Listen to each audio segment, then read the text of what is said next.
Assalamualaikum warahmatullahi wabarakatuh. Saya dari kelompok 5 12 IPA 1 akan menjelaskan tentang kadar sadar hukum masyarakat di Indonesia. Perkenalkan, nama saya Aurelia Kesangkusuma dari kelas 12 IPA 1 nomor absen 7. Nama saya Berliana Aida Putri Wegero, nomor absen 9 dari kelas 12 IPA 1. Nama saya Saking Farok Sonobuka, nomor absen 13. Nama saya Haura Afifa, absen 17 dari kelas 12 IPA 1. Nama saya Muhammad Rafli Tugrasya, nomor absen 27. Perkenalkan, nama saya Parlian Dwi Nirmala, nomor absen 29. Perkenalkan, nama saya Salwa Farania, nomor absen 31. Tahukah Anda, di Indonesia kesadaran hukum masih sangatlah kurang. Misalnya, masih adanya perjudian, pencurian, melanggar tata tertib lalu lintas, dan lain sebagainya.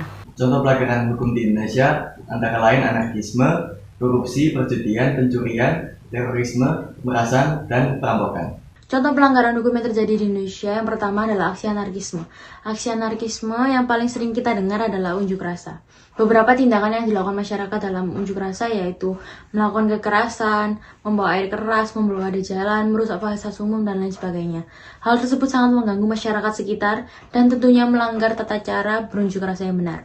Di Indonesia memiliki tingkat anarkisme yang sangat tinggi dan perlu dibenahi dan perlu ditegaskan dalam masyarakat. Masyarakat perlu merubah cara berpikir agar sistem pemerintahan dianggap sebagai negara yang kondusif dan tertib hukum. Apabila kita menghilangkan sikap anarkisme tersebut, kita dapat menyelesaikan masalah tanpa membawa emosi dan dengan kepala dingin. Contoh pelanggaran hukum di Indonesia yang kedua adalah korupsi. Tindakan korupsi merupakan salah satu masalah terbesar di pemerintahan Indonesia. Masalah korupsi tidak hanya mencakup di bidang pemerintahan saja, tetapi di dalam berbagai bidang pelayanan publik seperti sekolah, rumah sakit, dan lain-lain. Di Indonesia, masalah korupsi ini sangat memprihatinkan, terutama di kalangan pejabat Indonesia. Korupsi sangat merugikan masyarakat dan sangat menguntungkan bagi pihak yang melakukan tindak korupsi ini. Orang-orang yang melakukan tindak korupsi umumnya melakukan hal tersebut karena dorongan ingin memuaskan diri sendiri. Jadi yang kaya semakin kaya dan yang miskin semakin miskin. Dengan demikian, pihak yang dirugikan adalah masyarakat. Perjudian selain merupakan pelanggaran pidana, juga dapat merugikan masyarakat. Perjudian dinilai dapat membuat orang melakukan berbagai tindakan pidana, contohnya yaitu pencurian, perampokan, dan sebagainya. Contoh kasus pelanggaran hukum di Indonesia yang selanjutnya adalah pencurian. Dalam hukum kriminal, pencurian adalah tindakan mengambil properti milik orang lain secara tidak sah tanpa izin pemiliknya. Belakangan ini, kasus pencurian dilakukan secara besar-besaran. Contohnya adalah pencurian bank. Oleh karena itu, untuk mengatasi pencurian ini, kita harus meningkatkan kesejahteraan masyarakat. Karena dengan meningkatnya kesejahteraan masyarakat, pendapatan masyarakat pun akan meningkat sehingga kasus pencurian akan berkurang.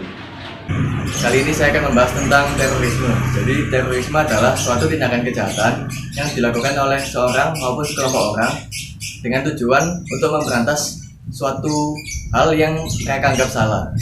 Nah, mereka ini mencapai tujuannya dengan cara menghalalkan segala cara, baik itu benar maupun tidak.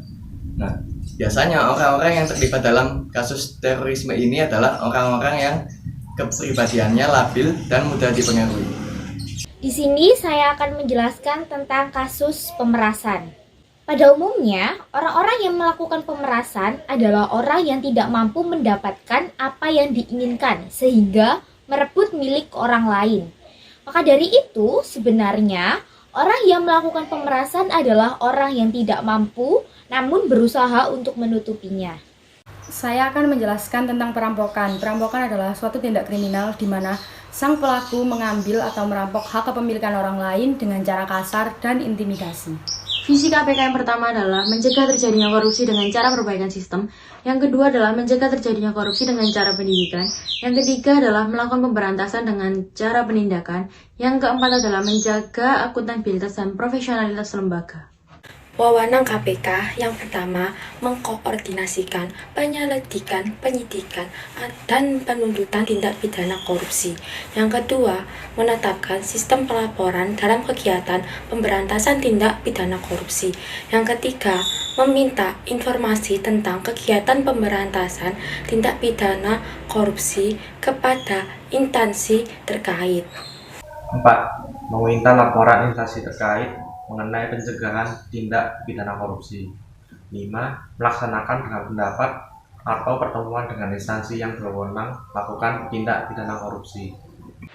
Yang selanjutnya adalah tugas-tugas dari KPK. Tugas-tugas dari KPK yaitu melakukan tindakan penyelidikan, dan penuntutan terhadap kasus-kasus korupsi dan pelakunya. Lalu melakukan tindakan-tindakan pencegahan terjadinya kasus korupsi. Lalu melakukan monitoring atau pengawasan terhadap penyelenggaraan pemerintahan negara. Dan melakukan koordinasi dengan instansi yang berwenang melakukan tindak pidana korupsi. Selanjutnya, contoh kasus real yang ditangani oleh KPK adalah kasus korupsi Bansos COVID-19 yang dilakukan oleh mantan Menteri Sosial Juliari Batubara. Nah, jadi kronologinya adalah pada 6 Desember 2020, KPK telah menetapkan Menteri Sosial Juliari Batubara sebagai tersangka kasus korupsi dana Bansos COVID-19. Nah, pada Juli 2021, jaksa telah menuntut Juliari Batubara untuk dihukum selama 11 tahun kurungan penjara atau 6 bulan kurungan penjara dengan denda 500 juta. Kemudian yang ketiga adalah Juliari meminta majelis hakim membebaskannya dari semua tuntutan atas kasus korupsi Bansos COVID-19. Yang keempat, Indonesia Corruption Watch atau ICW mendesak majelis hakim menjatuhkan hukuman seumur hidup kepada Juliari. Yang selanjutnya ada divonis 12 tahun penjara. Hakim Pengadilan Tipikor menjatuhi hukuman 12 tahun penjara dan denda 500 juta kepada Juliari pada hasil sidang 23 Agustus 2021. Yang selanjutnya ada KPK apresiasi vonis hakim. KPK mengapresiasi putusan majelis hakim yang mengenakan pidana tambahan berupa uang pengganti serta pencabutan hak politik kepada bekas Menteri Sosial Juliari Batubara. Sekian dari kelompok kami. Wassalamualaikum warahmatullahi wabarakatuh.